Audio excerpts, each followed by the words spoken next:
Lo que tenemos que hablar es de la deglución. Ahora, ustedes ven acá este pata comiendo su rico taller un poco. Lo primero que notan es que se está embutiendo la comida como loco, ¿verdad? Una persona joven o normal no debería tener problemas, uno, para poder meter su buen bocado a la boca, dos, para poder aguantarlo en la boca, para masticarlo y luego pasarlo. Pero nunca se han preguntado por qué sus abuelitos generalmente solo comen sopa. Digo generalmente porque hay algunos que tienen más apetito que no, ese es un buen factor, porque ya no tienen dientes. Correcto. Y aun si los tuvieran, igual comen poco, o comen muy lento. Es porque ellos ya no coordinan también la deglución. Muy aparte de los dientes, que es una muy buena observación.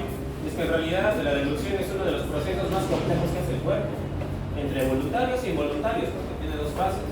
Coordina 4 segmentos del cuerpo al mismo tiempo, cada uno con sus respectivos nervios y músculos. Son 25 pares de músculos para que ustedes puedan pasar incluso su propia saliva sin atragantarse, que es lo primordial. Mientras aparte sirve para hablar y para a quien le guste cantar, para cantar. Entonces, ¿de qué se trata? Del paso ordenado del bolo alimenticio desde la boca al tracto digestivo, por lo cual va a tener que pasar por una serie de escalones. Ahora, la deglución tiene 3 fases. No vamos a hablar de todo en extenso porque nunca vamos a acabar. Pero tienen que entender que la deglución tiene una parte voluntaria y una parte involuntaria. La parte voluntaria es de la que ustedes son completamente conscientes. Ustedes no le piden permiso al cuerpo para deglutir. Terminan de masticar y pasan. Hasta ahí ustedes son conscientes, pero ustedes no controlan las subidas y bajadas de su laringe. La primera fase de la deglución es cuando la lengua propulsa el bolo alimenticio hacia la faringe. Nosotros controlamos nuestra lengua. Usamos todos los músculos propios de la lengua y el piso de la boca para impulsarlo hacia atrás. Ese es el primer momento. El segundo momento es el velo del paladar. Porque lo primero que tiene que bloquear es la entrada de la nariz, ¿sí o no? ¿No? El velo del paladar lo cierra. Posteriormente, la faringe tiene que aperturarse para permitir el paso del bolo. Y por primera vez, la vía de paso común de alimentos, agua y aire se permeabiliza lo suficiente para poder permitir el paso exclusivo de la comida, tapando la nariz y posteriormente en la tercera fase, bueno, la tercera fase cuando ya se encierra del aire. Y posteriormente, la glotis va a ascender, su laringe va a subir y va a formar como un resbalón. ¿Correcto? Esa parte no la controlamos, esa parte es involuntaria. Sin embargo, necesitamos de ambas fases para poder pasar los alimentos. Ahora, cuando hablamos de disfagia, vamos a ver que se alteran uno y el otro componente, provocando una serie de problemas. ¿Correcto? Ahora, este es un pequeño esquema, más o menos desarmando todo lo que han visto en las gráficas anteriores, para que más o menos me entiendan que son toda una serie de estructuras entre 25 músculos y 5 pares de nervios. ¿Correcto? Ahora, como ustedes más o menos recordarán, nosotros tenemos músculo estriado hasta qué parte del tracto digestivo. Hasta antes de los... Ahí. La punta de... ¿Alguien?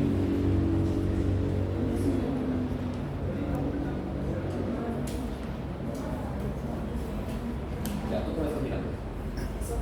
Hasta el esófago, muy bien. Exacto, es el esófago. Hasta el segundo tercio del esófago tenemos músculo estriado, obviamente en menor proporción. Hasta el esófago superior, hasta los 5 primeros centímetros del esófago es puro músculo estriado, así que en teoría lo controlamos. Y eso se van a encargar principalmente de los nervios motores de los pares craneales. ¿Correcto? Ahora, si se fijan bien, cuando hablamos del chico que estaba comiendo sus tallarines, hablamos que primero tenía que masticar y para eso primero tenía que ser capaz de cerrar bien la boca. Correcto, los nervios de la expresión facial, específicamente el nervio facial, controla eso. El ramo mandibular del nervio craneal 5 va a controlar los maceteros. Si no hay una buena masticación y no hay una buena formación del bolo, una persona no puede pasar. Noten ustedes cuando comen apurados se pasa un pedazo de carne entera. No puede. Posteriormente necesitamos movilizar la lengua y poder cerrar el paladar blando. Conforme vamos descendiendo, se suman más estructuras hasta llegar a la faringe. Ahora, este es el momento que les comentaba más antes. ya que la confusión neurodigestiva es precisamente la cámara que se forma en el momento en que la glotis se cierra y la hipofaringe y la faringe, la cavidad faríngea, queda como una cavidad de paso transitoria para la comida, evitando que esta vaya hacia la nariz o hacia el tracto respiratorio. Ahora, una de las cosas que van a notar bastante las personas que sufren de disfagia es que acaban botando lo que comen o lo que toman uno por la nariz, o eventualmente se acaban aspirando. De hecho, siempre pongo a los abuelitos de ejemplo porque en mayor o menor medida ellos tienen ya ciertas dificultades que luego las van a explicar también. ¿Correcto?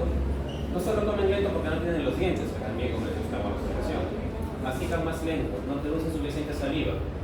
Y como se dan cuenta, incluso en el mismo proceso de envejecimiento notamos cosas que no deberían pasar en personas un tanto más jóvenes.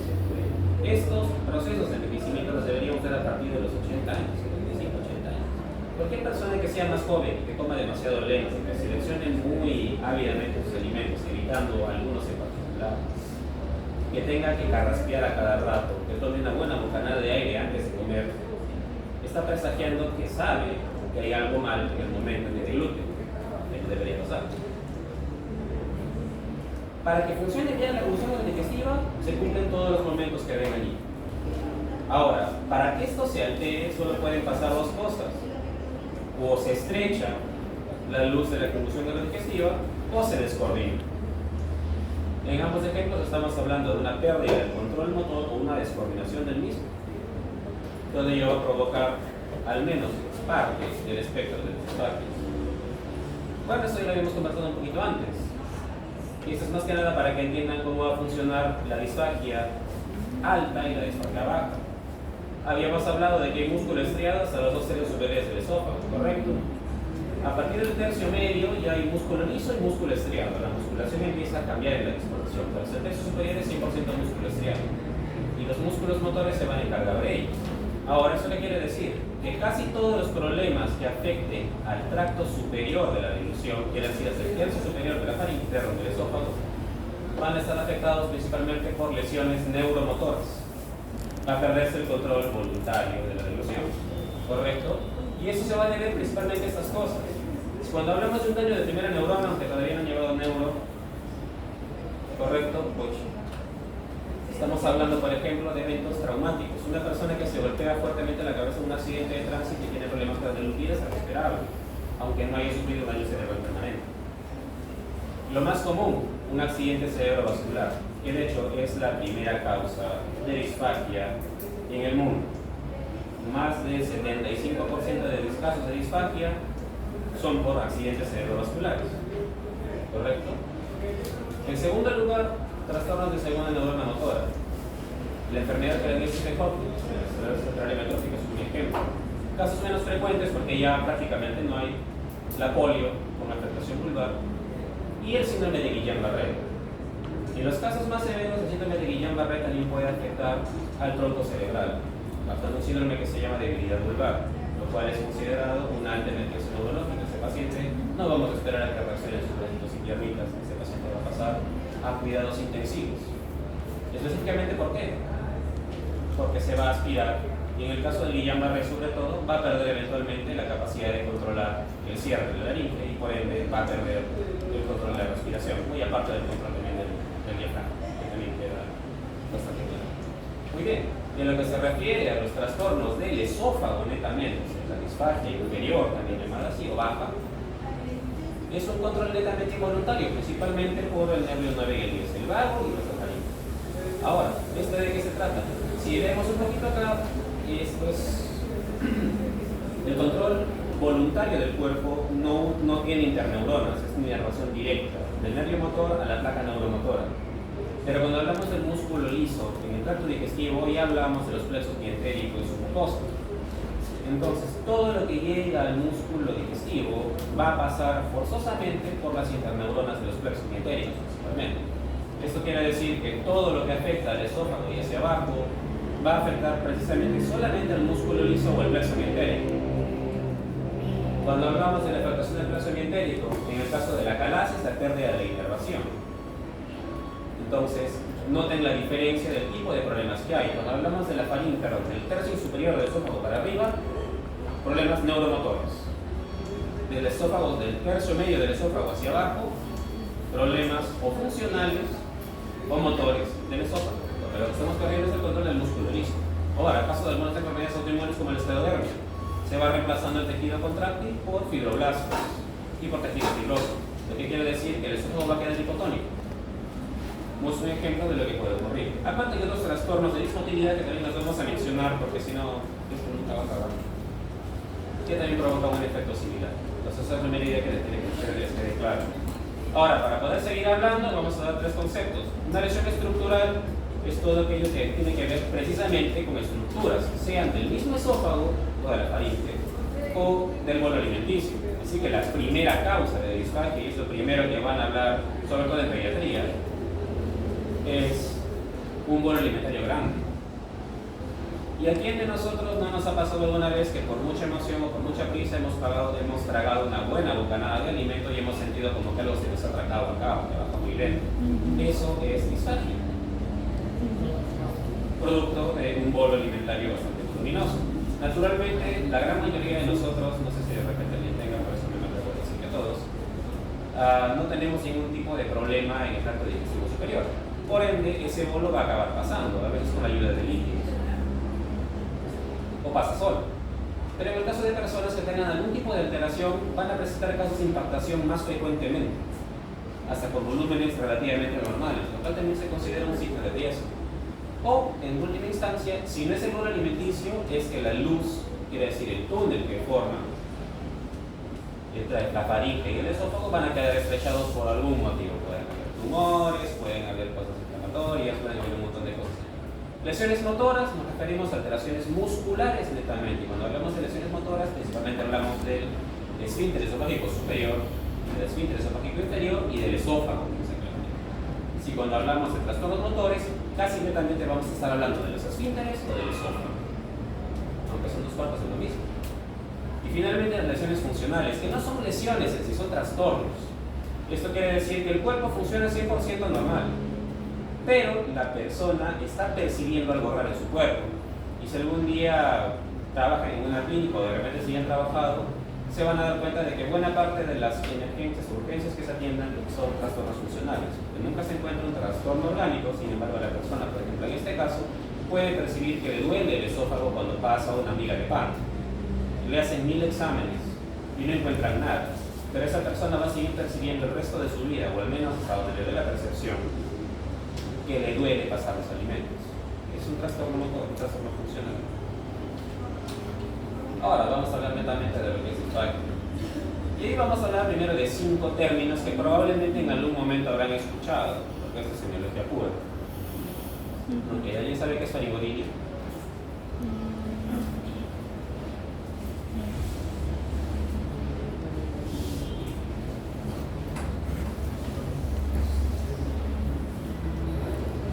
Faringo, ¿te suena?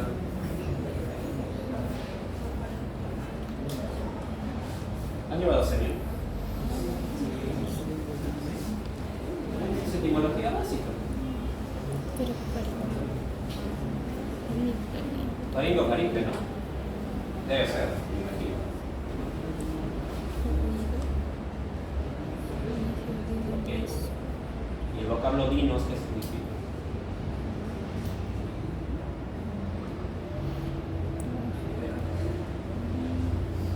¿Alguien puede googlear al menos? No es tener algo de curiosidad, no tengo que decir todo.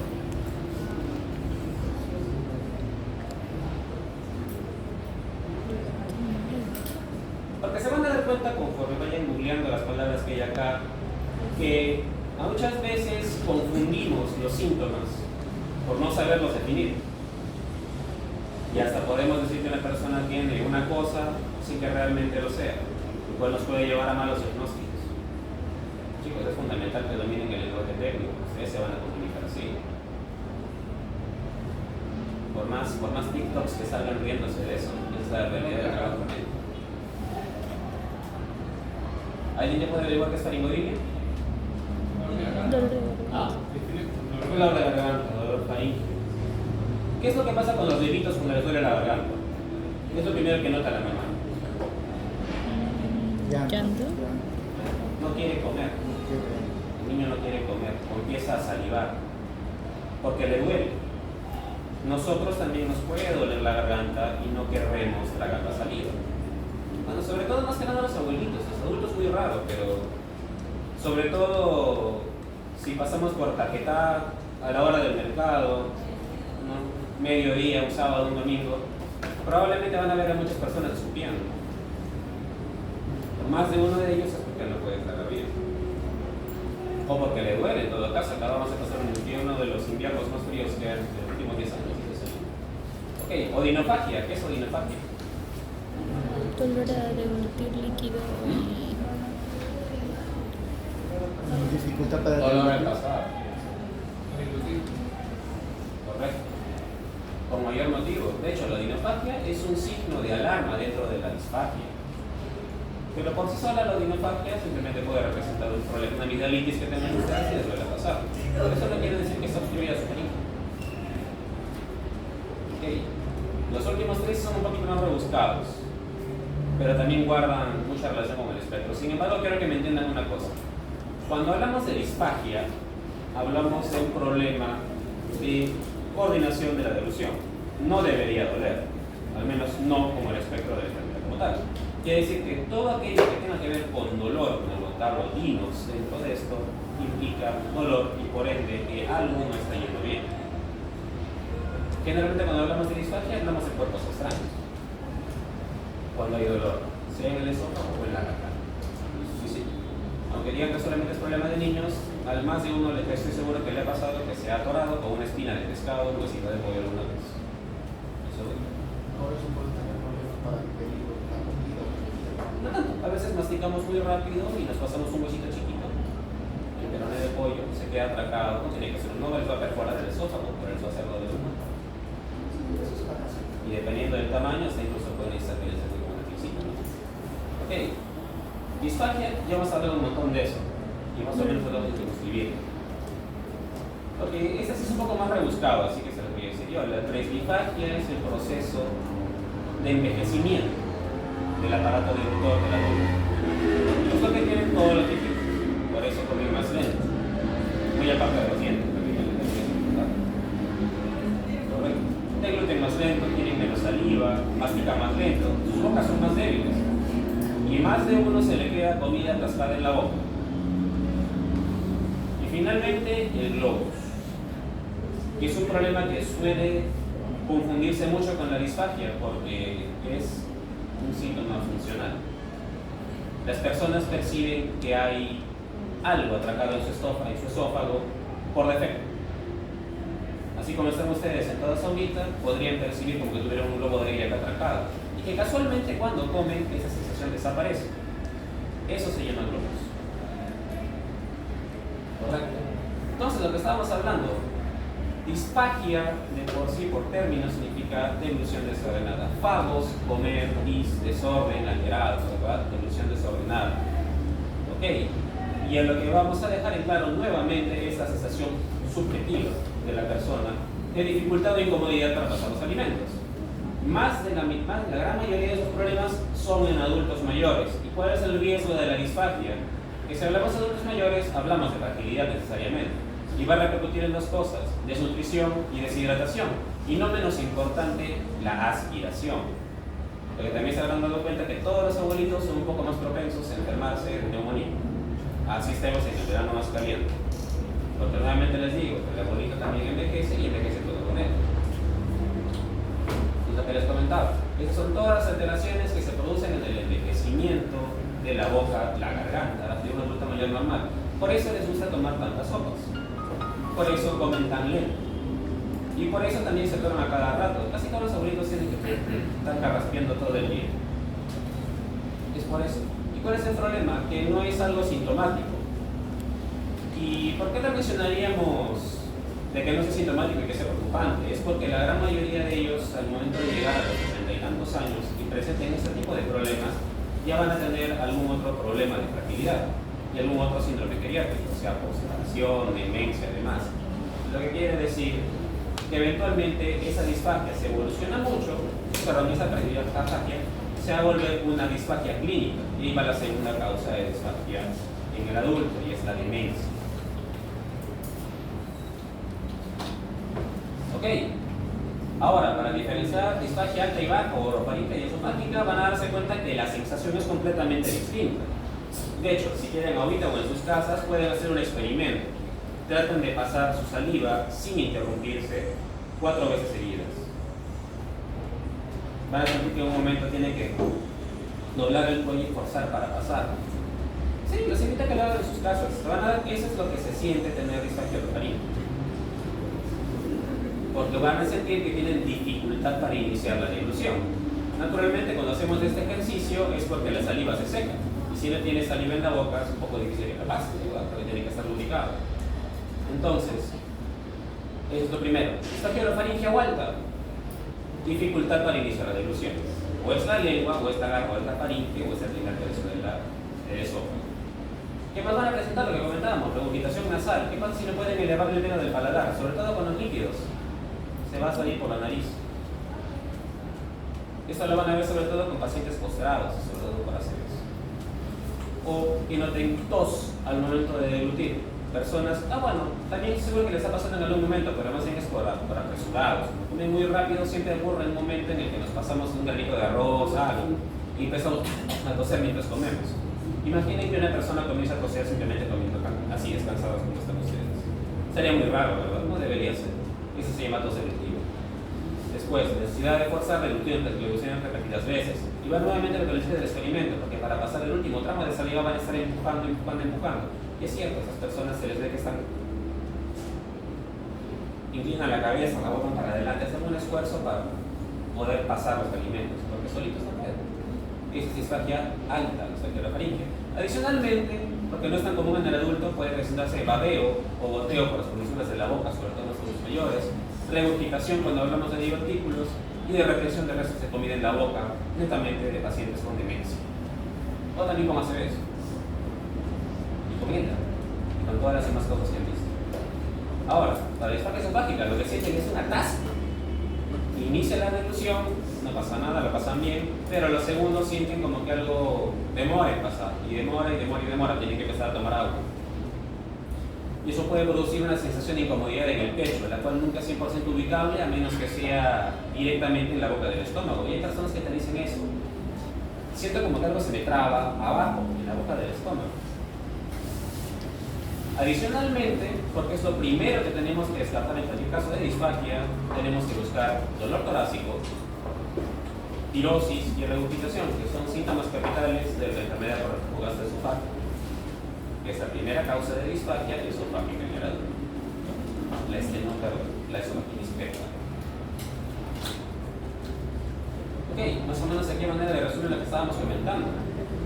Nuevamente, tenemos disfagia orofaringea o alta y esofágico baja. ¿Qué van a ser los trastornos orofaringeos? Principalmente neuromotores. Y los esofágicos principalmente mecánicos. O sea, la parte motor del esófago. Cuando hablamos de problemas neuromotores, ¿qué tenemos? El tercio superior de la faringe, ACV, miastenia, lesiones de Guillain-Barré y demás, ¿no? Cuando hablamos de disfagia mecánica, es por alteraciones que se producen en la estructura de la faringe. Y ahora tal vez no la mencionamos mucho porque no es tan común, de hecho, son muy raras.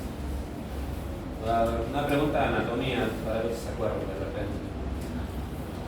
A nivel del esfínter esofágico superior hay una zona de debilidad que está justo arriba del músculo cricofaríngeo y intercruzado por los dos constrictores inferiores de la faringe. ¿Se acuerdan cómo se llama esa zona de debilidad?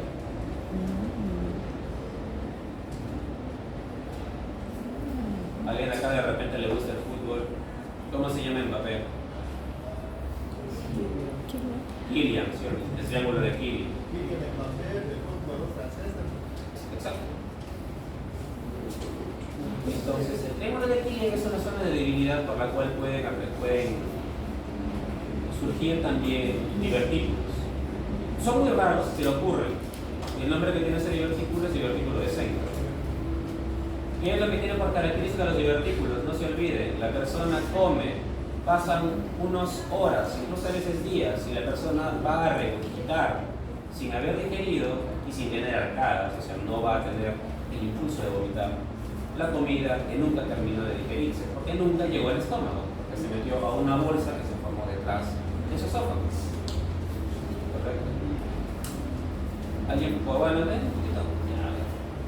Sí lo deben haber leído. ¿Se acuerdan alguien del síndrome de Planner-Nixon? Chicos, ¿qué pasaba? Tiene relación con la anemia ferropénica. Ahí les voy a dejar el dato. Ya lo buscarán. Y cuando hablamos de disfunción esofágica, y hablamos principalmente de problemas mecánicos, o son dentro de la luz, o fuera del perdón, son fuera de la luz, o son de la misma pared. Y cuando hablamos de problemas extraluminales, principalmente nos referimos a todo lo que está rodeando el esófago. Y lo que más grande está allí es la tiroides. Una persona con un bocio voluminoso puede presentar dificultad para pasar los alimentos por el tamaño de la tiroides. Tumores mediastinales, claro que sí, todo el tórax superior. Pueden haber linfomas, pueden haber tumores de tiroides, etc. Y las causas poco raras de lo que puede pasar en los casos de estenosis mitral, justamente cuando la aurícula izquierda crece demasiado, porque también está por allí, puede comprimir el esófago. Cuando hablamos de problemas de la pared del esófago, causas benignas como la anemia de Shatsky, estrechamientos en el tercio superior, bastante raros también de ver. Estenosis péptica, que esta es la más común. ¿Producto de qué? Del reflujo gastroesofágico. Y finalmente, y no menos importante, que también vamos a hablar el día de hoy, el cáncer de esófago. Problemas funcionales, los espasmos esofágicos, la esclerosis sistémica, netamente es inflamatorio en realidad. Y la acalasia. Nuevamente, nada más para recordarles, la disfagia orofaringe es un problema casi netamente del adulto mayor. Mientras más viejo es, más dificultades para tragar va a tener. Y no se olviden que donde hay disfagia en el adulto mayor, ya hay otros síntomas geriátricos. Así que es un síntoma más asociado a su infertilidad. Ahora, en caso de los adultos mayores, esos tienen tantas cosas que toman un sinfín de medicamentos. Y muchos de los medicamentos que toman, como los que ven allá, pueden causar también dismotilidad en el esófago, o resequedad en la boca, o alteraciones en la faringe. Ya, entonces, de todo. ¿Qué factores de riesgo tenemos entonces? Edad avanzada, mayor de 65 años, el pico, 88 a 90 años, baja capacidad funcional, definitivamente, mientras más postrada está, peor es. Enfermedades degenerativas, si han tenido un ACV, esclerosis múltiple, tantas otras cosas, peor. Medicamentos depresores como las benzodiazepinas, que tanto toman los abuelitos que no pueden dormir, el alprazolam o el clonazepam, peor. Y adicionalmente, otra serie de factores. Pero acá lo único que tienen que acordarse es que el ACV es la causa más común y le sigue la demencia muy de cerca. Entonces no se olviden de eso. Disfagia superior, ACV, demencia. Nuevamente, más causas para que las revisen ustedes en su casa y las puedan acordar bien. Y esto nada más como datos claros respecto de la disfagia superior. Si hay disfagia súbita, o sea, aguda, y notan que no solamente tiene disfagia, que no tiene parálisis facial, tiene desviación de un ojo, muy probablemente va a ser un ACV. Si es agudo, ¿correcto? Ahora, si la disfagia es crónica, eso ya cambia un poquito. Porque un ACV no es crónico. Bueno, sí, crónicamente sí va a dejar una secuela, nos queda claro, pero no va a evolucionar lentamente. No va a empeorar lentamente, como va a pasar con otros trastornos degenerativos, como la miastenia gravis, la esclerosis lateral amiotrófica y toda la gama de miositis. Que es bien raro que afecte al aparato faríngeo, pero sin embargo también lo describen en sus libros. Adicionalmente, ¿qué va a tener el paciente? Disartria, diplopia, dificultad de movilidad muscular, principalmente si hablamos de miositis, y fatiga. Finalmente, si hablamos de disfagia, nuevamente dificultad para iniciar la dilución, en este caso estamos hablando de disfagia alta, y tiene aparte el caballero o la señora o la dama, perdón, dificultades para movilizarse, le tiemblan las manos en reposo, muy probablemente tenga Parkinson. Son cosas simples que se tienen que acordar. Igualmente, para la abordaje del disfagia orofaringea, lo primero que tenemos que descartar es que no haya ningún problema central en el sistema nervioso. Caso contrario, empezamos a buscar otras cosas más raras. Nuevamente, bastante raro de ver, divertículos. Solo dos cosas nos importan cuando hablamos de un adulto mayor o una persona adulta que tiene disfagia. Que no tenga un ACV, o que no tenga un problema degenerativo nervioso, o que no tenga un cáncer de cabeza y cuello. Son las dos cosas que tienen que buscar primero. Y a la hora de tratar a estos pacientes, lo que hacemos es darles dietas que les permitan deglutir mejor, porque la disfagia generalmente cuando ocurre por secuelas o por daño neurológico no va a desaparecer. Y no crean que se recomienda colocar sondas a cada rato, de hecho lo van a ver en todos los hospitales. Ah, el abuelito no traga, le vamos a poner una sonda. Esa es una mala práctica geriátrica. No se debería hacer, pero por facilidad todos alguna vez lo hemos hecho y hago mi culpa. Así que no se olviden, el tratamiento de la disfagia superior es netamente de soporte. Salvo que hablemos de un tumor que tenga que resecarse, salvo que hablemos de un absceso que tiene que drenarse. Caso contrario, el tratamiento es soporte, dieta, apoyo para la comida y ejercicio. Para la disfagia esofágica es un poquito más difuso, pero también es más frecuente en el adulto mayor, ¿correcto? Pero, de todas maneras, les voy a resaltar ese detalle. Más de, casi el 15% de adultos en algún momento de su vida han tenido un episodio de disfagia. Eso nos incluye a nosotros. Eso quiere decir que no es 100% patológica. El problema de la disfagia esofágica es cuando es persistente. Si usted continuamente se está atorando, usted tiene un problema y debería visitar un gastroenterólogo. Caso contrario, no se asuste. Ahora, los abuelitos también se afectan del esófago, de hecho también se torna más flexible, pierde músculo liso, se torna un poco más duro, hay menos presión sobre el colon y se va a demorar aún más para ello. Razón de más para tener paciencia al comer con ellos. Correcto, no se olviden que el esófago tiene 3 tipos de ondas peristálticas, unas ondas primarias que se activan ni bien se abre el esófago superior. El esófago no funciona en desorden, se exprime literalmente para llevar al bolo alimenticio directo al estómago. Las ondas secundarias se producen por momentos de distensión, qué sé yo, pasaron un gran pedazo de carne, esto tiene forma simétrica, va a distender el esófago en un punto, el esófago va a reaccionar y va a constreñirse para poder mover ese bolo alimenticio, pero se va a seguir moviendo hacia abajo. Las ondas terciarias son caóticas y anormales, y estas generalmente cuando hablamos de manometría ya traducen en trastorno esofágico. Ahora, para la disfagia esofágica, lo único que tiene que acordarse, lo principal, son los factores de riesgo porque ahí sale todo. Tiene reflujo, hay que ver que no tenga un trastorno ulceroso-péptico en el esófago, no en el estómago. Si tiene antecedentes de alergia, si tiene eczema en la piel y tiene disfagia crónica, muy probablemente tenga una esofagitis eosinofílica, es un problema más común de lo que se piensa y aquí no lo estudiamos lo suficiente. Otro, tiene antecedentes de haber sido operado cuando era chiquito por artritis esofágica o por una talla tal, también puede presentarlo, porque puede presentar secuelas de la misma cirugía o eventualmente puede colapsar nuevamente el esfínter esofágico superior por debajo de la aplicatura y nuevamente producir disfagia. Si tiene repetidas veces impactación, quiere decir que así se le atraca y no pasa con el agua y hay que desatorarlo con un endoscopio, y es muy raro que tenga que pasar. También encaja con un factor de riesgo. Y si ha tenido cáncer de cabeza y cuello, también. Esta persona muy probablemente tenga una enfermedad en el esófago.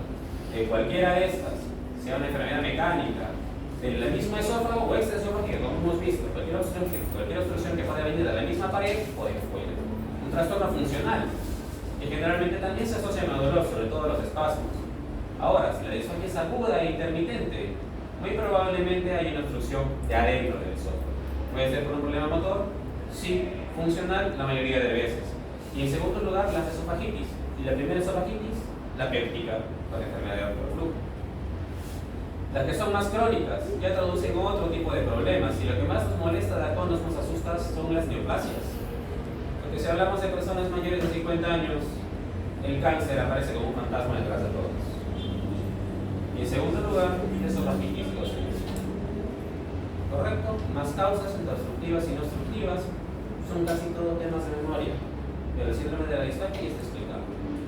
Ahora, de los temas funcionales, nada más para recordarles que la clasificación ha cambiado un poco. Ya no se incluye al espacio esofágico difuso como un trastorno motor. Es un trastorno por su propio tipo. Debido a que se ha descubierto que no es un tema precisamente de ondas periféricas descontroladas, sino con hipertonía al momento de las contracciones, lo que lo diferencia de otro tipo de espasmos y de la misma galaxia que es un trastorno de obstrucción. Así que no es lo mismo que estar en el CTO de hace correcto. Y nada más para recordarles que antes de pensar en un trastorno motor, en un trastorno de motilidad esofágica, lo primero que tenemos que buscar es reflujo. No tiene reflujo, nos vamos por las ramas. No responde al tratamiento, comenzamos a sospechar. Y ahí vienen todas las pruebas que se van a usar para diagnóstico posterior.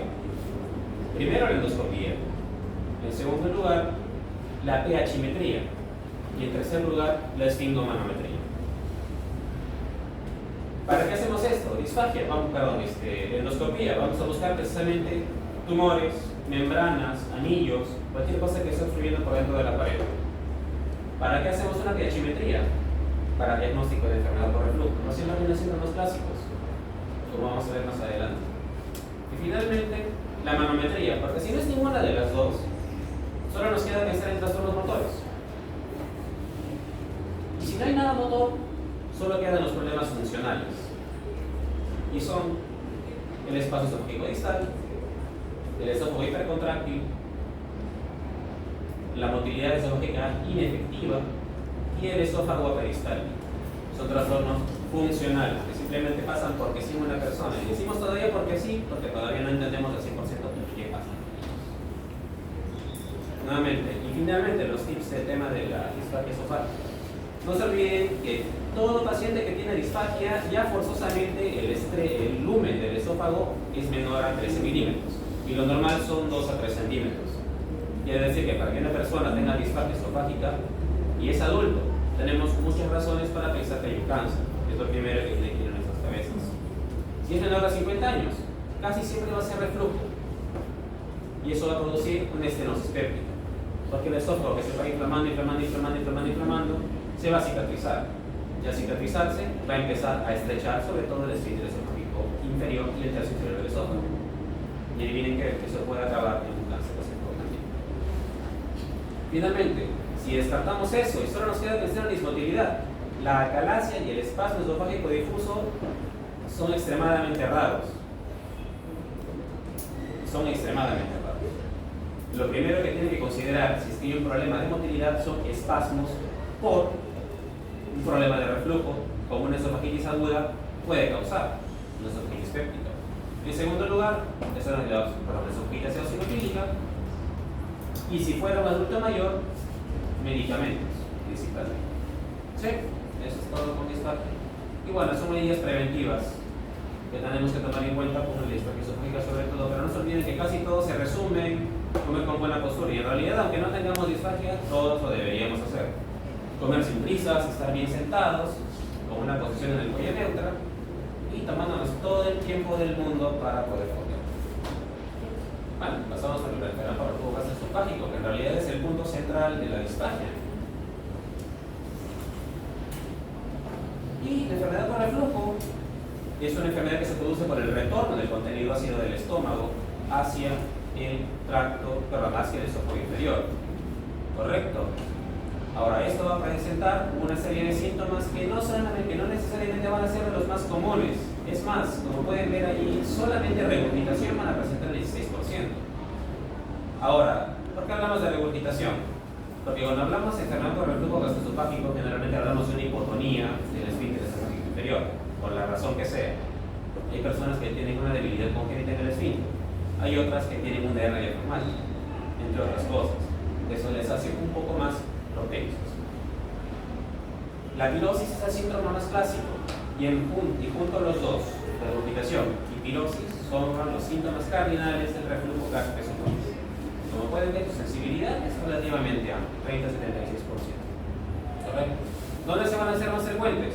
En el embarazo, en la obesidad, y en las personas que están mucho tiempo en decúbito, postradas. Es más, el reflujo va a hacerse más frecuente en horas de la noche, por lo general, o cuando comen alimentos muy pesados, y progresivamente con cualquier tipo de alimento. Correcto. Esto, como estamos mencionando, se asocia a problemas de la barrera antirreflujo, que es necesariamente la unión esófago-gástrica, que está conformado por el pilar derecho del diafragma y el esfínter esofágico inferior, que es lo que va a dar soporte a toda la estructura inferior de la delusión. Principales problemas que suelen causar debilidad ya en este momento: la obesidad. En segundo lugar, la hernia yatal. Y finalmente, un problema funcional que es bastante leve, pero muy frecuente, la incompetencia del esfínter esofágico inferior. Son los tres factores de riesgo principales para la enfermedad gastroesofágica. Ahora, no siempre va a ser un reflujo ácido. Dependiendo de la persona y dependiendo de lo que haya comido, también puede haber un reflujo alcalino. Y Y esto va a afectar un poco al tipo de metaplasia que va a tener, pero eso lo vamos a conversar más adelante. Ahora, al momento que se lesiona la mucosa, necesariamente va a evolucionar como cualquier herida. Se rompe la piel, se inflama la piel, va a cicatrizar. Y si eso se sigue agrediendo continuamente, va a empezar a cambiar el epitelio del esófago, a tomar una disposición un tanto más similar al estómago, lo que eventualmente va a desencadenar en metaplasia y posteriormente en un probable carcinoma.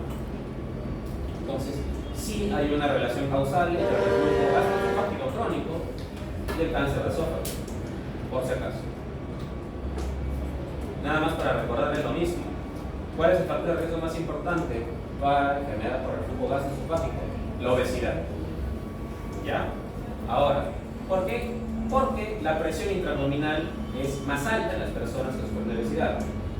Y muchas veces, si se echan para el lado derecho, se ponen a dormir de espaldas o peor todavía, boca abajo, la presión aumenta tanto que puede vencer la presión pasiva del esfínter esofágico inferior, produciendo que haya un reflujo.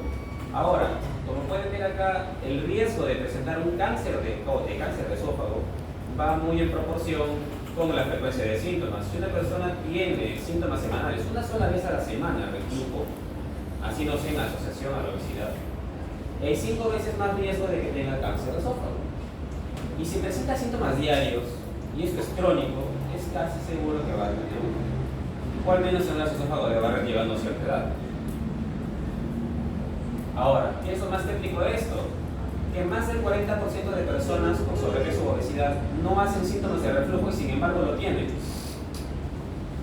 Entonces, vamos a ver más adelante, más que nada en lo que es cáncer de esófago, cuando vemos el tema de la prevención y el tamizaje del cáncer de esófago, que todavía esta población no está incluida y sí debería, porque es un riesgo que es bastante palpable y hay varios estudios que lo prueban. Entonces, nada más para recordarles que la estructura del esfínter esofágico inferior tiene disposición de 3 cintas que van a funcionar precisamente como un anillo. Ahora, el material refluido puede ser de diferente naturaleza, de diferente calidad. Y lo que va a afectar principalmente es la unión gastroesofágica, que lo puede causar, lo que habían mencionado, relajaciones transitorias, hernia tal, y lo más importante que nos describe aquí, la obesidad. Puede haber también válvulas esofágicas muy raras de ver, pero pueden haber. Quiere decir que hay una componente allí que no debería estar y que cambia la sensibilidad del esfínter. A esto le vamos a agregar causas un poco más raras, porque son más o menos frecuentes, principalmente inflamatorias, trastornos de la inervación, como mencionamos la calasia, ¿verdad? Se pierde la inervación del músculo liso, del esófago, se dilata y lo que queda abajo es un esfínter hipertónico, pero que con el paso del tiempo va a empezar a hacer. Daños a la mucosa, medicamentos, sobre todo, infecciones, sobre todo inmunosuprimidos, trastornos de motilidad, ya los hemos comentado, y problemas de depuramiento, sobre todo en el adulto mayor. Y problemas cerebrales, la ansiedad o hipervigilancia. Nuevamente, es un problema sumamente frecuente y casualmente es entre los años más productivos que tenemos en la vida, de los 35, bueno, no los 85 años ya no, pero entre los 30 y los 85 años que estamos trabajando casi todos es cuando se presenta más, es casi una enfermedad muy propia. También lo tienen los niños, principalmente por hernias y hierro reumático, pero en el adulto es por todo lo que vieron en el diapositivo anterior. Ahora, el pico se da en adultos mayores casualmente. Y nuevamente el recalco, la disfagia es un problema casi netamente de adulto mayor, casi netamente.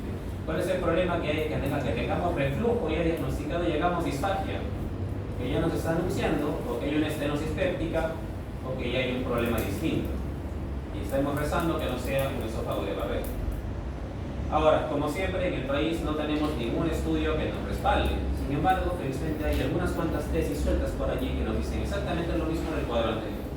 Es un problema bastante frecuente en la edad adulta. En este caso, lo mismo, entre los 20 y los 29 años hasta los 50 años. Tal cual. Acá no han considerado mucha población adulta mayor, así que no se les dan. Síntomas más frecuentes, regurgitación y quirosis, no se olviden los dos, síntomas cardinales. Y otros síntomas un tanto más atípicos. No sería raro que en algún momento les consulten personas que tienen faringitis a repetición y no tienen ningún tipo de inmunosupresión. o personas que tienen también otitis a repetición y que no tienen ningún tipo de inmunosupresión, no tienen ningún trastorno orofaringe ni nada, ni siquiera tienen nariz desviada, o que tengan disfonía de la nada, o tengan mucha tos nocturna. Son síntomas que deben ser investigados por un probable reflujo, o debería al menos considerarse, se consideran síntomas atípicos. ¿Eso qué quiere decir? Que el espectro de presentación de la enfermedad por reflujo es bastante amplio, y bien puede manifestarse como un síndrome esofágico, como un síndrome extraesofágico por los síntomas que les acabo de decir. Cuando hablamos de problemas esofágicos y un síndrome esofágico, tenemos que sea sintomático y que sea sintomático con una lesión esofágica ya definida. Que no tenga lesión, solamente reflujo, una hipotonía en el esfínter, o que presente dolor por el reflujo que presenta. Estos todos los síntomas característicos, incluso los protocolos de dolor torácico lo mencionan como una causa relativamente frecuente. Casi un 15% de personas acuden a la emergencia por dolor torácico y es por reflujo. Que tenga lesión ya establecida, esofagitis, posteriormente estenosis, luego sigue en carrera el esófago de Barrett y por último el adenocarcinoma. Es la secuencia que no quisiéramos seguir. Luego, los síndromes extraesofágicos, que son todos los síntomas raros, ajenos o distintos, que no les harían pensar inicialmente en un problema digestivo, porque aparece como faringitis a repetición, sinusitis a repetición, etc., con los reflujos seguidos y las aspiraciones concurrentes. Igualmente, personas que tienen caries y nosotros especialmente se limpian los dientes todos los días y tienen tos nocturna, también da para pensar. Lo mismo, causas principales, trastornos de la esfínter esofágico inferior, disminución en la producción de saliva, si es que hubiese la presencia de varietal, puede estar, y estados de hipervigilancia, que por el estado de hiperadrenergia que se produce, también causa un problema de tonos en el esfínter esofágico. ¿Correcto? También tenemos una serie de hormonas que también influyen acá, pero lo más importante de esto es dos cosas, porque es lo que más le van a decir al abuelito o a la persona que tiene este problema. ¿Qué es lo que tiene que dejar de hacer o qué es lo que está haciendo de diferente que le está causando esto? Y ahí tienen toda una serie de medicamentos que pueden afectar la presión del esfínter esofágico inferior. Y si se ponen a pensar, más de la mitad de la población adulta que tenemos que tiene alguna enfermedad crónica los toma. Los hipertensos van a tomar bloqueadores de canales de calcio, personas que convulsionan van a tomar barbitúricos. Casi todas las personas con ansiedad, depresión y adultos mayores van a tomar algún tipo de benzodiazepina o van a consumir sustancias que contengan análogos de cafeína. Precisamente, cuando una persona tiene reflujo gastroesofágico se le recomienda evitar las grasas, evitar todos los subrogados de la cafeína, la teofilina, la teobromina, etc. Estamos produciendo el té, café e infusiones. Y finalmente, no comer tanta carne. Ahora, lo que les comentaba más antes, de todo este problema del reflujo gastroesofágico, vamos a ver que buena parte de los problemas que se van a quejar de esas personas hay que considerar los problemas funcionales. Siempre los dejamos en consideración al último, pero hay que tomar en cuenta que cualquier persona que tenga reflujo gastroesofágico no necesariamente va a tener un problema orgánico, y aquellos que lo tienen pueden venir de la mano con otros trastornos más. De hecho, las personas que tienen un problema funcional raramente van a venir por una sola cosa. Así que si tienen a una persona, atienden a un paciente que casualmente viene por reflujo, pero casualmente también tiene fibromialgia, casualmente también tiene colon irritable, es muy probable que tenga una dispepsia funcional o tenga un reflujo funcional. Es para considerar. ¿Correcto? Y los síntomas son exactamente los mismos y hasta pueden ser un tanto más severos que de la persona regular. Son pacientes muy teatrales, van a venir que están prácticamente retorciendo dolor, tirándose el piso, y luego de conversar un rato automáticamente se les olvida. Así que tienen que estar bastante atentos a los síntomas desproporcionales y a las inconsistencias de los relatos, porque sí, estas cosas pasan con bastante frecuencia. Ahora, para diagnosticar el reflujo gastroesofágico, ¿nos sirve con historia clínica? Claro que sí, hablamos de una persona que tiene reflujo y pirosis generalmente. Estos son síntomas cardinales, los tiene. Deberíamos empezar a tratarlo de inmediato. Si se considera que debería ser así. Queremos aumentar la especificidad, agregamos cuestionarios. Superen el puntaje umbral, más razones para iniciar tratamiento. Ahora, ¿qué pasa si no tiene síntomas clásicos? Directamente podemos aplicar un cuestionario. Y acá hay dos de los más sensibles que hay, el GERD-Q y el de Gauss-Lundgren, que se pueden aplicar fácilmente en cualquier consultorio.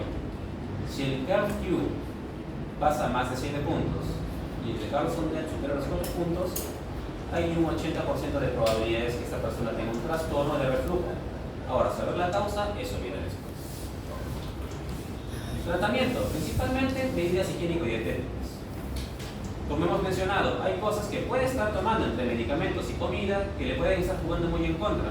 No es raro que escuchen que en algún momento vaya a llegar a consulta una persona que le gusta mucho el chocolate, que se come 2 cajas de tabletas de Ibérica a la semana y que viene por reflujo y tiene un impulso irresistible por el chocolate. Y muchas veces es por estrés. Así que sí, uno, si es gordito, tiene que bajar de peso. Ahora, tiene que evitar comer comidas pesadas en la noche. Si ustedes llenan el estómago de comida en horas de la noche, ¿qué va a pasar? Y se echan inmediatamente después. Va a refluir, ¿verdad? Por simple gravedad. Ustedes se echan, todo va a rebalsar. Y casualmente, nuevamente les repito, estos pacientes cuando tienen un problema netamente de reflujo, los síntomas van a ser más fuertes en la noche. Se van a despertar asfixiándose en la noche porque hubo reflujo y llegó a su laringe. Mi papá sufría eso. Y me despertó más de una vez asustado porque se estaba asfixiando, porque literalmente se estaba atorando con su propio reflujo. Esas cosas pasan. A la hora de la noche, cabecera levantada, y si no, que descansen de cúbito lateral izquierdo. Esto estoy seguro que lo han visto en cualquier red social porque lo aconsejan todo el tiempo. Y es que sí, si el estómago ustedes echan del lado derecho, están haciéndole caso a la curvatura mayor. El estómago se queda bien reposado y el esfínter esofágico está más arriba. Lo agarran como una bolsa y es más difícil que haya reflujo. ¿Funciona? Claro que sí. Si fuma, tiene que dejar de fumar. Y por otro lado, si es una persona sobre todo ansiosa, tiene que hacer terapia cognitivo-conductual, tiene que hacer ejercicios de respiración. Y finalmente, si sabemos que esa persona toma mucho alcohol, toma mucho café, toma muchos lácteos, come muchas carnes rojas o come mucho chocolate, lo va a tener que dejar de hacer. Y lo de la cama, claro que sí tiene evidencia. Si te duermes con la cabecera levantada, si tienes reflujo, claro que sí ayuda. Y en lugar de ponerle almohadas, es mejor ponerle toques abajo de la cama. Curiosamente funciona mejor. Y eso es cierto, eso sí se voló en más de un estudio. Y es que cuando una persona la hace dormir con la cabeza levantada, hay más probabilidades de que tenga trastorno del sueño. Comenzando por el insomnio, no puede dormir. Y en segundo lugar, incluso puede tener pesadillas, sueños vívidos, insomnio de continuación, tantas otras cosas. Y estos topes, levantando la cama solo 30 centímetros, funciona mucho mejor. Porque permite que el cuerpo repose en bloque, no está semisentado. Tratamiento farmacológico, la base, los inhibidores de la bomba de protones, lo que le gusta a todo el mundo, recetar hasta por gusto, omeprazol para todos. Si no damos paracetamol, damos omeprazol. Si no damos omeprazol, a todo el mundo le damos omeprazol. ¿Por qué? Por no dar interés. Pero bueno, el tratamiento base es de 4 a 8 semanas. Lo que quiere decir que si el paciente dice que no le hace el efecto de 2 semanas, tiene que esperar 2 meses. ¿Por qué? Porque tenemos que vigilar primero que esté cumpliendo adecuadamente el tratamiento. El mejor medicamento para tratarlo, toda la familia del omeprazol. ¿Puede usarse también los antihistaminérgicos? Sí, también podemos usar ranitidina. Hay un tema bien curioso ahí que dicen que causa cáncer y demás. El propósito de dar medicamentos para el reflujo no es usarlo siempre. Si se lo usa por 2 semanas, la ranitidina no le va a causar cáncer. Por si acaso. Sí pueden usar.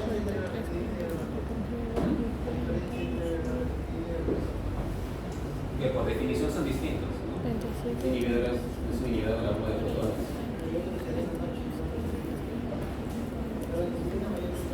Sí, sabes de la farmacodinámica de los farmacosméticos de los artistas.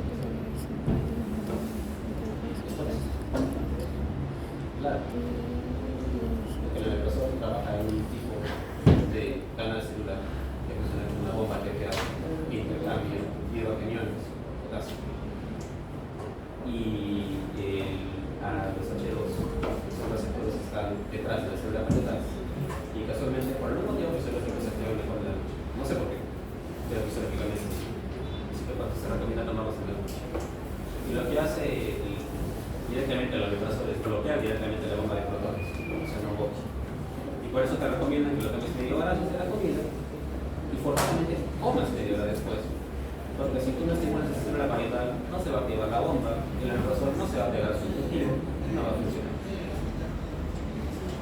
Porque la mayoría de médicos que tenemos en el país son prácticamente analfabetos.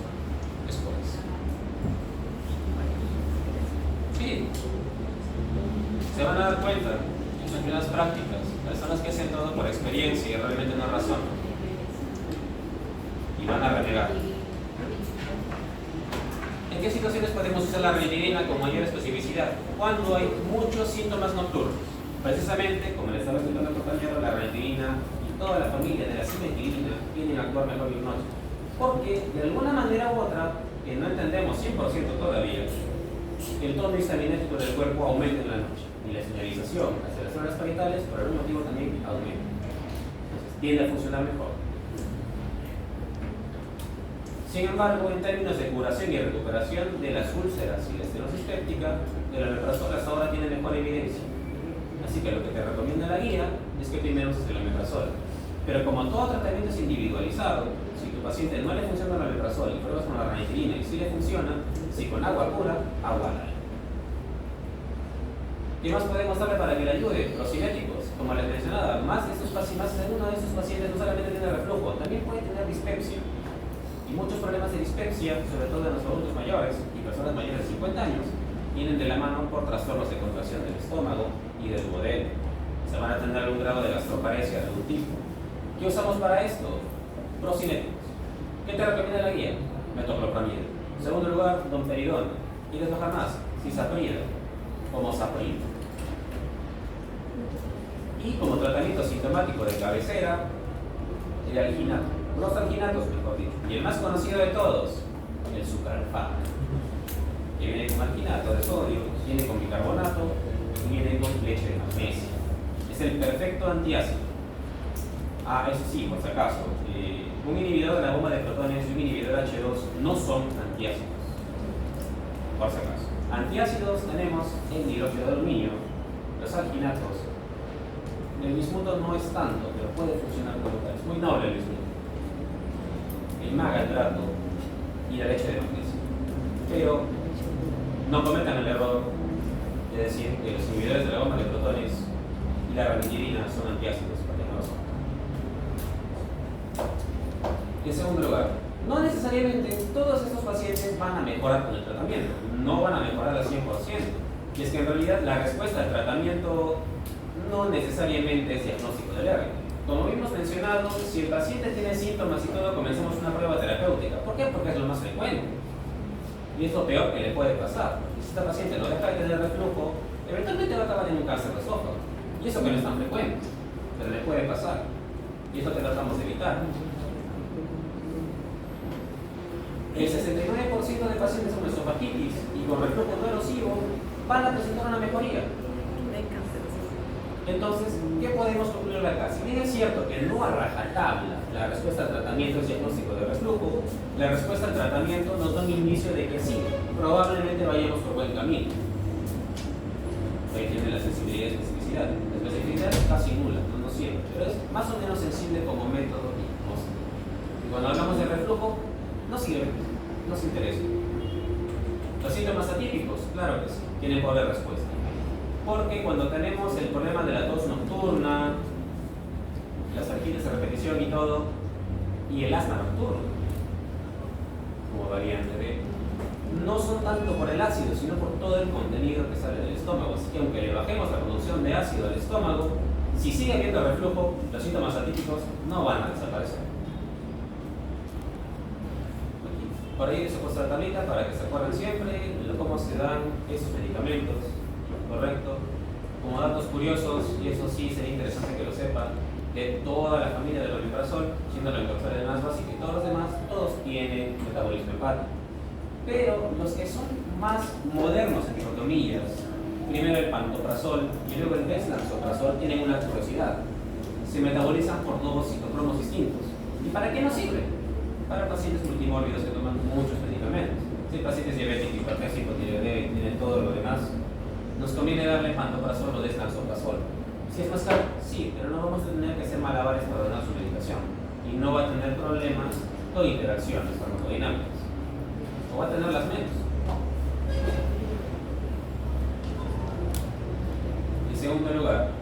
Otra ventaja que tiene el descansoprazol, y es precisamente por la manera en la que está diseñado, es que a diferencia de todos los demás, no es necesario tomarlo en ayunas. El descansoprazol es la forma purificada del esteroisómero dextro del lansoprazol, y tiene la propiedad de fijarse directamente a la bomba de la represa de hidroquímicos, a diferencia de todos los demás que tienen que metabolizarse en el hígado primero para recibir el cuerpo. ¿Correcto? Esto lo vuelve muy práctico, pero no lo solemos usar de frente. Bueno, pueden usarlo si desean, pero generalmente como usamos de lo más básico y dejamos lo último para cuando está peor. Recomendaciones en general: no se olviden que casi todos los inhibidores de bombas de protones se deben dar de 30 a 60 minutos antes. Y antes de cambiar de medicación o reajustar la terapia, tenemos que verificar que el paciente esté tomándolo adecuadamente. De lo contrario, vamos a seguirlo cargando con más medicamentos, más pastillas, más cosas, y no solo no vamos a solucionar nada, lo vamos a empeorar. Acuérdense que todos los medicamentos, cualquiera que sea, tienen efectos adversos. Y son sustancias ajenas al cuerpo, no deberían estar ahí. Las damos porque compensan algo. ¿Correcto? Ahora, el uso de esta bomba de protones previene el esófago de Barrett. En buena parte sí, eso sí se ha visto. Y los inhibidores de bomba de protones en pacientes con reflujo disminuye la incidencia de esófago de Barrett, así que sí, por ese motivo también lo damos como prueba terapéutica. No se recomienda su uso a largo plazo. El uso prolongado de los inhibidores de bomba de protones, eso quiero que lo tengan en claro, por lo cual no deberían darle a todo el mundo a lo loco, es que en primer lugar, lo más leve que le va a causar es una disbacteriosis. La producción de ácido en el estómago es algo natural, es algo normal. Necesitamos ese ácido en el estómago y en los intestinos para que funcione con el resto de enzimas y trabajo. Si cambiamos el pH del tracto digestivo, van a empezar a crecer bacterias y hongos que no deberían estar allí. Y la persona va a venir con el intestino irritado. Que en realidad es una disbacteriosis, sobrecrecimiento bacteriano. ¿Qué más va a causar? Va a disminuir la absorción de calcio y fósforo también, y también la vitamina B12, porque si no hay ácido se libera factor intrínseco. El uso crónico de omeprazol puede causar anemia. Bueno, no anemia, déficit de B12, y por eso es otra cosa. También puede interrumpir la absorción de magnesio y también puede interrumpir su reabsorción renal. Pueden hacer hipomagnesemia. Y finalmente, también son un factor de riesgo para neumonías, por si acaso. El abuelito que toma omeprazol toda la vida para que no tenga neumonías precisamente por su reflujo, por el mismo omeprazol también lo puede tener. Porque el ácido es una barrera protectora contra bacterias. Y si le bajas el ácido y tu abuelito tiene reflujo, vas a tragarnos un caldo de bacterias muy jugoso. Correcto. Nada más para recordarles el algoritmo. Síntomas clásicos: iniciamos el omeprazol, 4 a 8 semanas. ¿Resuelve? Bacán. Vamos bajando la dosis progresivamente. No resuelve, resuelve más o menos. Vigilamos que lo esté tomando bien. ¿Lo está tomando bien? Sí. Y no le funciona, duplicamos la dosis. Teóricamente, según las guías americanas y europeas, no deberíamos dar doble dosis de omeprazol. Sin embargo, en América Latina, Brasil y España, por algún motivo se autoriza. Y la verdad es que sí funciona. Podemos dar una dosis doble, en la mañana y en la noche, pero con motivos de reflujo o dispepsia que no sea de reflujo regular.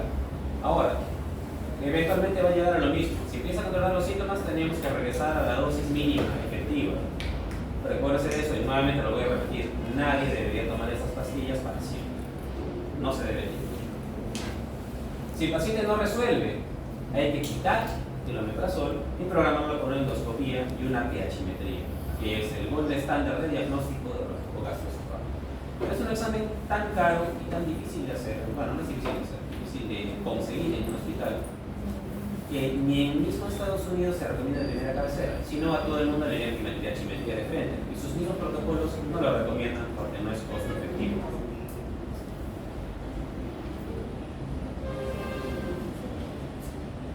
¿Cuándo debemos mandar a un paciente con con reflujo a un gastroenterólogo? Precisamente cuando tenga síntomas de alarma. Sí, esto lo pueden tratar ustedes en el SERUMS como médicos de atención primaria, no tienen que ser gastros, pero tienen que estar atentos a varias cositas en particular. Nuevamente decirles: un paciente con reflujo o con pirosis que de pronto haga disfagia no es una buena señal. Hay alguna estenosis ahí, de algún tipo, y lo peor que puede pasar, un tumor. Está perdiendo de peso, pero come normal. Bien raro, ¿verdad? Nadie se consume simplemente porque sí. O ha dejado de comer por la disfagia, otra cosa está creciendo en su cuerpo y no es un virus. Sangrado gastrointestinal. Nadie sangra por el recto de manera normal. ¿Correcto? Anemia va de la mano con la desnutrición.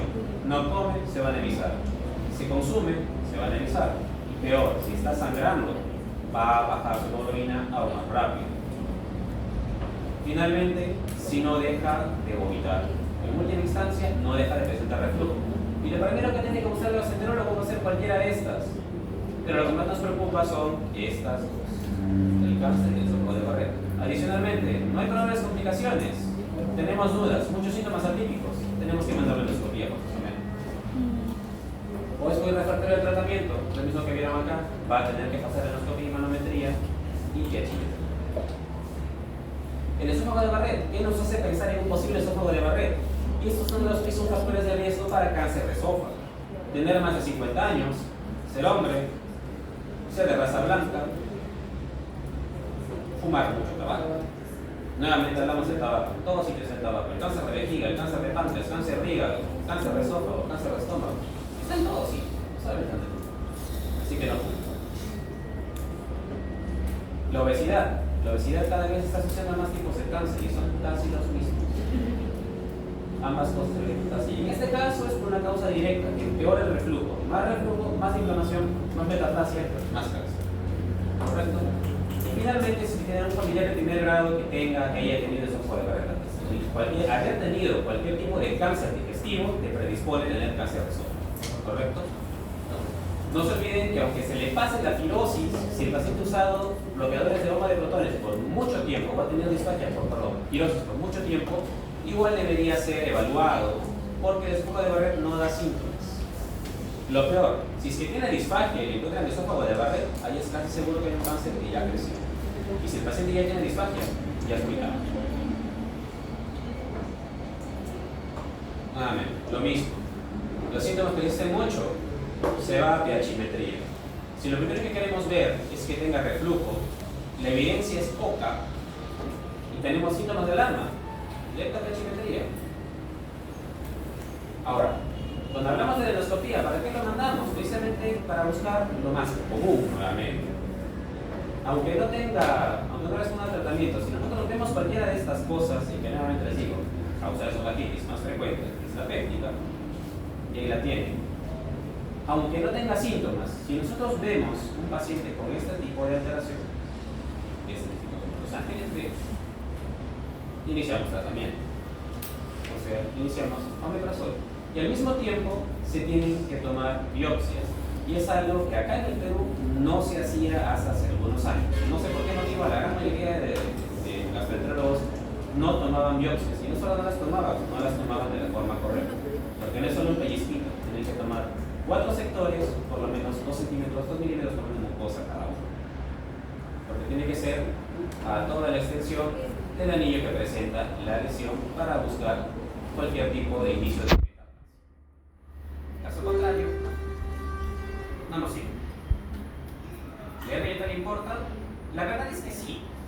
Porque si alguno de nosotros tiene disfagia, tiene firosis, y por varios motivos hemos tenido el antecedente de hernia tal, sabemos que nunca la hemos tratado, o casualmente, qué sé yo, tenemos un accidente y tenemos un deslizamiento, va a influir bastante, porque estos pacientes, aunque les des el mejor tratamiento del mundo y los controles adecuadamente, no van a mejorar, porque el esfínter esofágico está fuera de su sitio. No se olviden, lo que sostiene el esfínter esofágico inferior es el pilar derecho del diafragma. Si el pilar no está conectado acá, la curvatura del esfínter es anormal y las alas musculares no cumplen su función. Quiere decir que ese esfínter va a ser hipotónico todo el tiempo. Sobre todo si identifica que está en grado 3 o grado 4, este paciente idealmente debería operarse. Nada más para mencionarlo porque no hay mucho que decir acá. Limpedaxiometría o piachimetría. Lo que nos hace es medir por medio de una sonda que se conecta directo al estómago la sensibilidad, el tiempo de exposición de este al ácido. Y dependiendo de los porcentajes que bote, es decir, cuánto tiempo del día hay reflujo y cuántos episodios hay por día. Y dependiendo de esto nos va a decir, si usamos el umbral, efectivamente, aunque no tenga síntomas, tiene reflujo. ¿Es importante hacerlo? Después de la endoscopía, si es que nos quedan dudas, sí. Acuérdense de eso. Si el paciente no mejora y ya le encontramos un esofagito dispéptico, tenemos que seguir con el tratamiento. No hay necesidad de sacar más exámenes, ya comprobamos que tiene reflujo. Ahora no sale nada y sigue con síntomas, ya habría que hacer la pH-metría, sinterometría o pH-metría del carbono. Si no hay nada, usamos el manómetro, que es exactamente el mismo aparato que tenemos acá, solamente que viene con un baloncito que va a medir la presión del esófago en distintos momentos y en distintos segmentos. Generalmente, para encontrar sobre todo problemas funcionales o motores, como les menciono, no son lo más frecuente. Sin embargo, ahí está. Por si acaso lo quieren ver, es un esófago normal, se contrae normal. Cuando hay espasmos, se interrumpe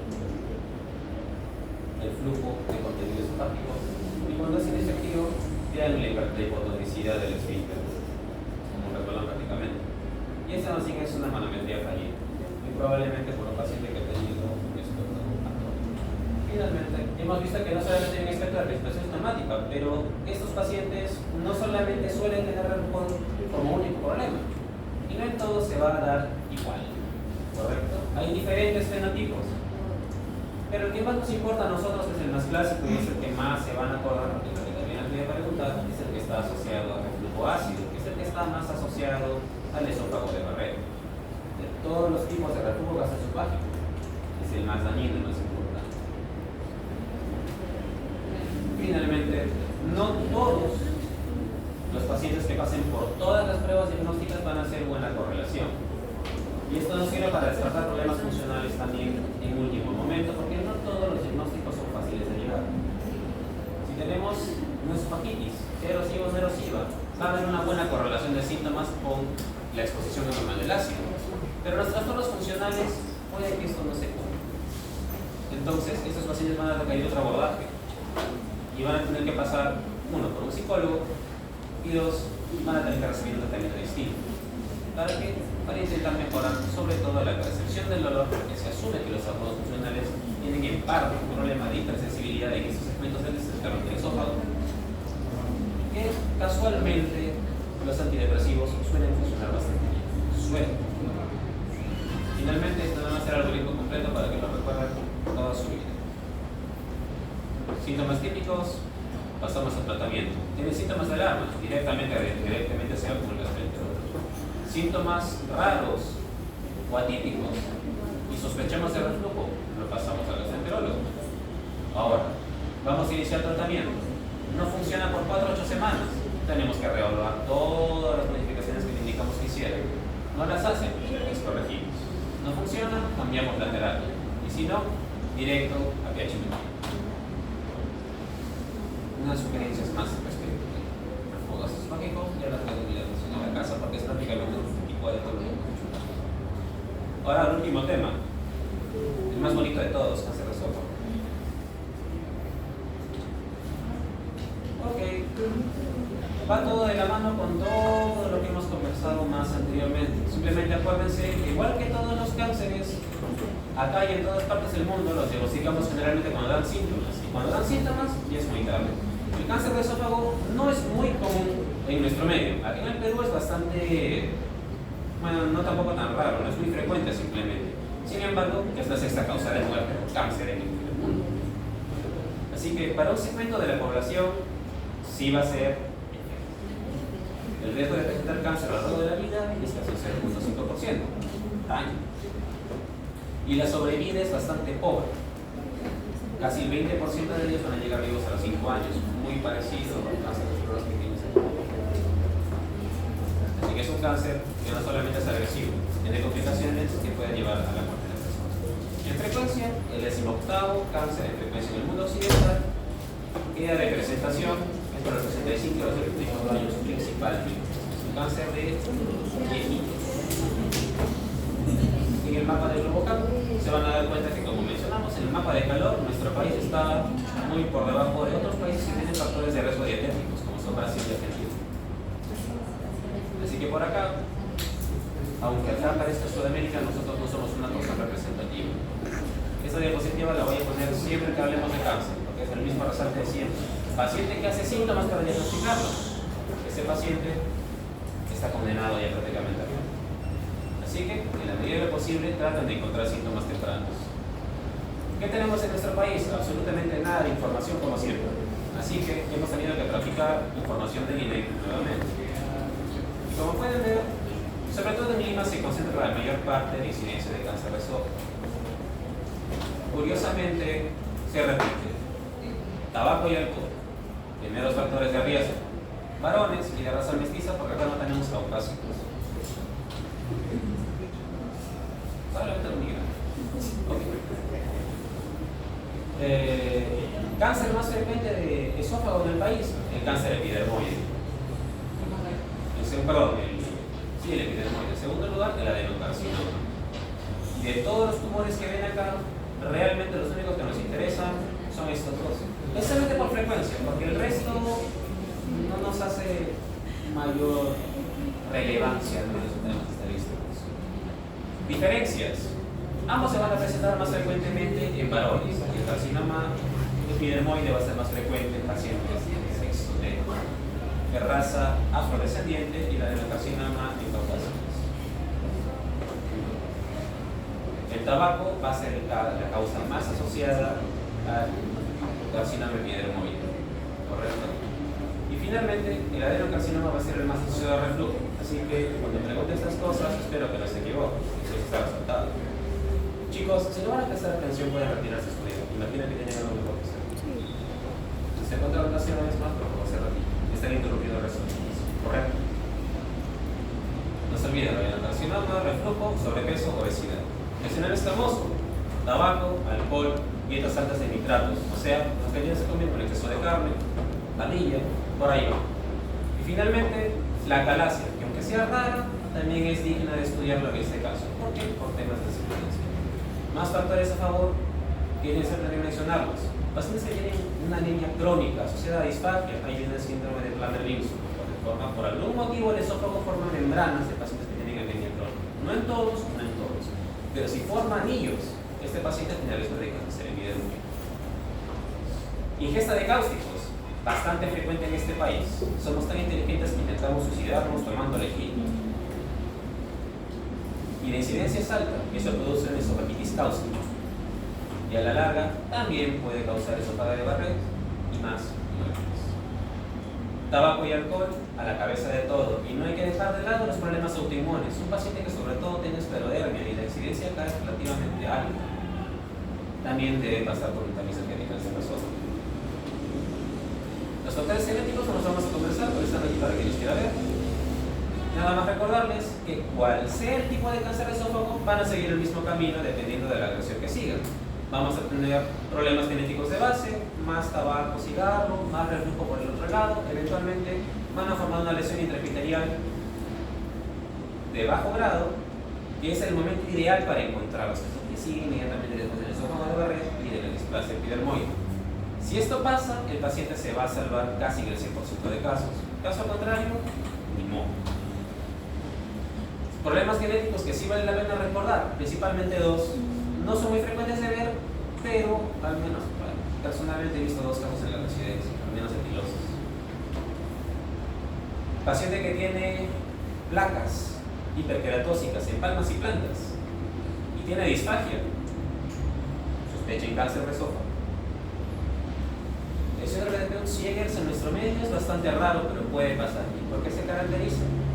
Por crecimiento violáceos, ¿no? Que son amartomas en las mucosas y en los labios, y con todo el tracto digestivo van a presentar también crecimientos amartomatosos. ¿Qué son estos? Son adenomas.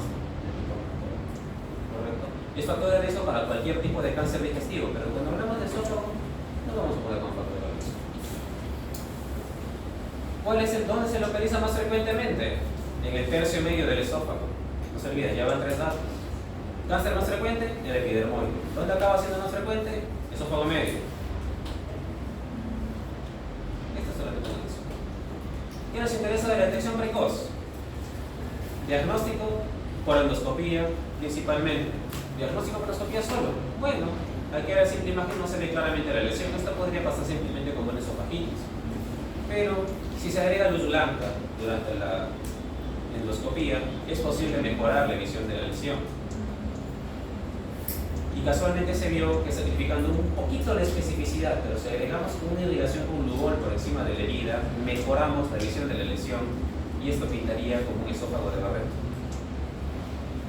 Entonces, la endoscopía sigue siendo el molde estándar para diagnóstico precoz. No olviden, con Lugol aumentamos la sensibilidad. ¿Y a quién se le debe hacer? A todo paciente que tenga reflujo crónico, como sin pirosis, que tenga algún otro factor de riesgo, que ya vieron cuál es: mayor de 50 años, varón, fumador, alcohólico y todos los insultos que le pueden decir a su ex. Todos. El riesgo de progresión del esófago de Barrett al carcinoma es de 0.12 a 0.4%. Y lo mismo que mencionamos, no basta con hacer la endoscopía, se tiene que hacer biopsias. ¿Cuántas biopsias? 4 biopsias. 4 segmentos se tienen que tomar. ¿Por qué? Con una sola biopsia, teóricamente la sensibilidad, si es que agarra exactamente al tumor, alcanza un 91%. Si saca 3 biopsias, llega al 95%. Si agarra 4 segmentos de mucosa de lesión, aumenta tanto la posibilidad de diagnóstico que lo vuelve casi un 100%. Y eso es lo que se debería hacer cuando buscas cáncer de esófago con una lesión parecida. Y ese es el algoritmo de tamizaje que se estipula para adenocarcinoma, que es el que está asociado al esófago de Barrett. Porque para el cáncer epidermoide no existe. Porque no es costo efectivo, no tiene una lesión intraepitelial básica que sea igual al esófago de Barrett, que sea detectable. Solamente en ciertas zonas de China, principalmente el norte de China. ¿Por qué? Por temas de alimentación sobre todo. Carnes ahumadas, bebidas calientes en exceso y demás, que permiten que desarrollen un grado tal de riesgo que miren que solo el hecho de vivir en estas zonas de China, en el norte de China, en el inicial, es casi un 28% de riesgo solo por vivir allí, por todas las costumbres que tienen. Pero solamente se cumple allí. Pero el resto no tenemos. Nuevamente una endoscopía. Pareciera una simple úlcera, pero le ponemos luz blanca, se ven más lesiones atípicas que al ser remojadas con Lugol, en este caso, le dan la eliminación del carcinoma in situ. Ahora, ¿qué más te recomienda? Que la endoscopía no sea solamente para chequear y salir. Mientras más dura la endoscopía y más acucioso es el gastroenterólogo, mejor es el diagnóstico de cáncer de esófago. Así que, ante todo, si alguno de ustedes desea ser gastroenterólogo, no se olvide que ningún procedimiento hecho con prisa sale bien. Tómense su tiempo, piensen en el paciente. Finalmente, síntomas. Cuando aparecen síntomas, el paciente ya está fregado. Los más importantes: disfagia, regurgitación y pérdida de peso asociada a los dos. Todos los demás pueden o no pueden estar. Naturalmente, si tienes sangrado digestivo, lo más probable es que tenga un tumor. 6 a 10% de esos pacientes, aunque sean pocos, son asintomáticos. Se van a pasar por debajo de nuestras narices. Es por eso que es muy importante tener en cuenta sus antecedentes.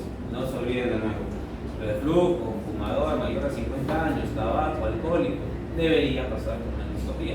No solamente para el cáncer de esófago, también para el cáncer de estómago. Son muy parecidos en este aspecto.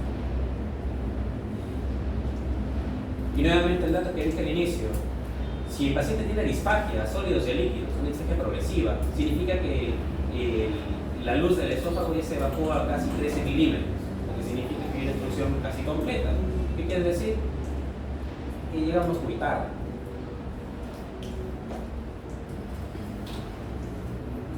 Toda lesión estenótica producida por las úlceras tumorales eventualmente va a acabar en una estenosis. Y mientras más empieza a crecer el tumor, más va a tapar. Va a seguir ulcerando porque el tumor se descama y va a volver a formar más estenosis. Esta progresión es realmente rápida. Estos tumores son bastante agresivos y dependiendo de la severidad de la disfagia que presenten, ya nos va reduciendo lo mal que está. Así que no se olviden: cáncer de esófago, principalmente disfagia, cachexia. ¿De acuerdo? ¿Nos importa el estado funcional? Claro que sí, porque dependiendo de cuánta esperanza de vida tenga el paciente, lo vamos a operar o no lo vamos a operar. Y de antemano les estoy comentando que el tratamiento quirúrgico del cáncer de esófago suele ir bastante bien. Se complica bastante. Por eso nos importa que el paciente esté, sobre todo, que tenga un buen pronóstico, o que sea rescatable y que esté en un buen estado nutricional. ¿Qué más nos interesa? que dentro de la extensión del tumor no agarre grandes vasos. Estamos hablando de un tumor intratorácico. Y dijimos, tercio medio del esófago y esta porción torácica de lo mismo. ¿Qué nos preocupa? Que no agarre vena cava ni agarre la aorta. Y hay un signo radiológico que está ahí, es de picos. Y ahí tenemos el gráfico, dependiendo del ángulo que forme con la aorta, nos puede hacer sospechar de compromiso del mismo. Si un paciente ya tiene infiltración de la aorta o de la vena cava, no hay manera de tratarlo. Ese paciente pasa inmediatamente a cuidados paliativos. No hay manera de operarlo. Incluso si le aplica radioterapia y reduces el tumor, puede presentar un sangrado o un aneurisma de aorta. Morirá. Por eso, nuevamente, nos importa el diagnóstico temprano, captar lesiones precancerígenas, porque con la misma endoscopía se puede tratar. ¿Correcto? Si encontramos un tumor que no atraviese más allá de la submucosa, llegamos justo a tiempo. Este paciente puede tratarse.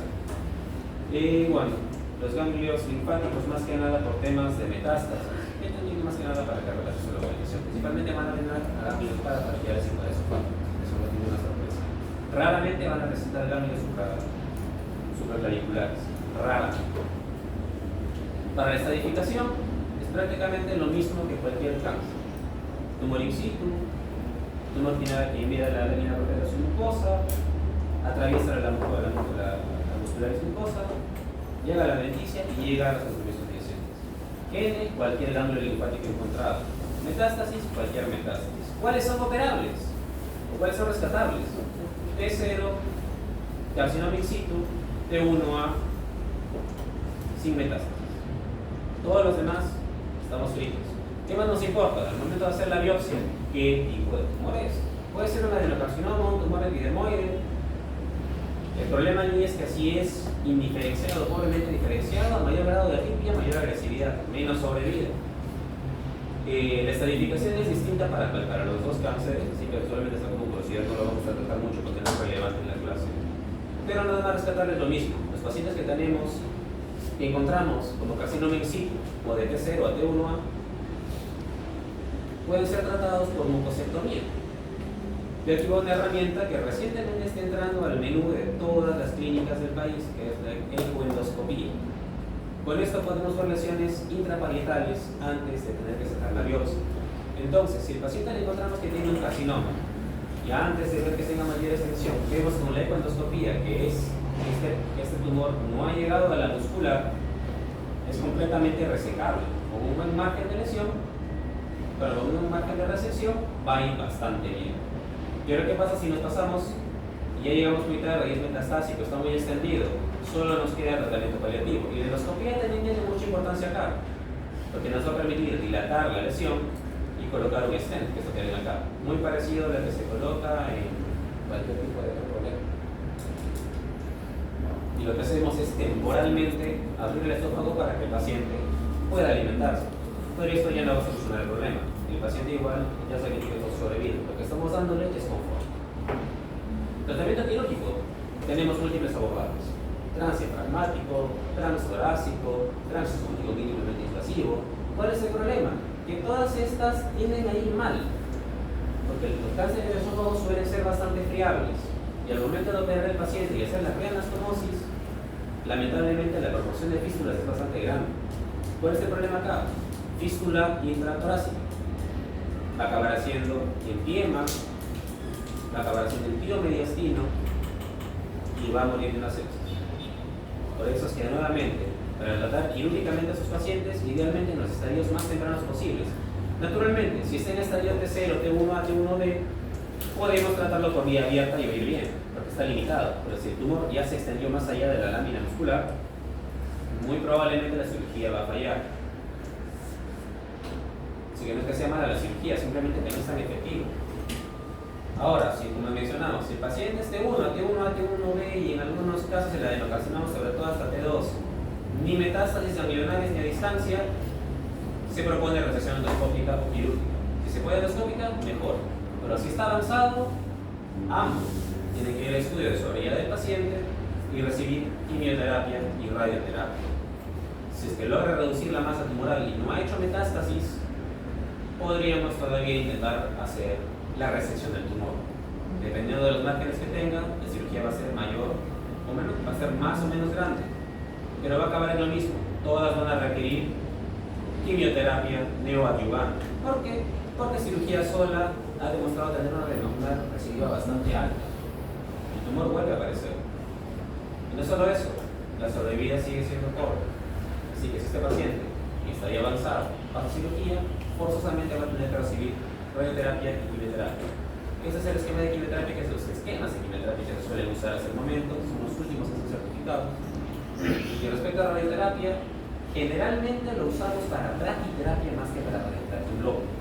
Cuando tenemos tumores que ya están extendidos y están causando una estenosis próxima, podemos, antes de usar el stent, hacer una braquiterapia localizada. Pero casi siempre que usamos radioterapia significa que el paciente no es operable porque no quiere operarse, porque tiene mal pronóstico o porque ya está avanzado. Si está avanzado, es lo único que nos queda para reducir la masa tumoral. Lo que quiere decir que prácticamente la radioterapia va a funcionar como una terapia próxima al objetivo. Actualmente se están estudiando marcadores moleculares, no hay ninguno aprobado para el uso del todo al momento, así que solamente está como una curiosidad. Y esto, respecto a lo que hablamos, paciente tardío, ¿es resecable? Tenemos que ver la manera de seguir alimentándola hasta que se pueda operar. Se optimiza la nutrición, se acomoda la nutrición, igual que con cualquier problema de disfagia, le acomodamos una dieta para que pueda comer. No puede, le tenemos que colocar una sonda, solo entonces.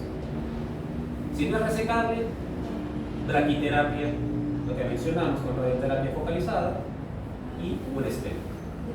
Y ahí acabó. No tenemos más que decir. Listo, chicos, ¿alguna pregunta?